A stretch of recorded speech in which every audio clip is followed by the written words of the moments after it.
Paano nga ba ang pag-schedule ng post dito kay TikTok?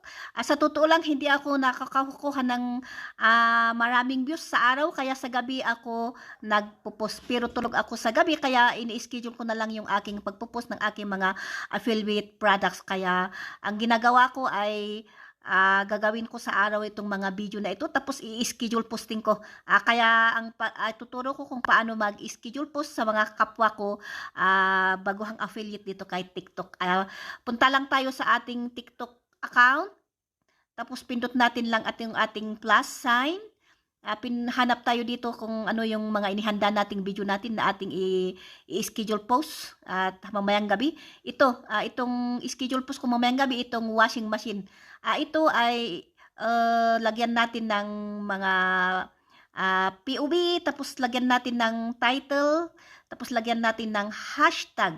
Pagkatapos nito ay nilagyan ko na ito ng link ng product na ito. Tapos punta tayo dito sa more option. Dito sa more option, inilagay ko dito na 11:59 kasi wala dito yung eksaktong 12 UO na oras, kaya 11:59, kaya mamayang hating gabi na 11:59 magpo-post itong aking schedule post. Ganito lang ang ating gagawin para tayo mag-schedule posting sa atin mga product, lalo na pag tayo ay busy at gusto nating wala tayong time na post, kaya gawin natin yung mga video natin tapos i-schedule posting natin.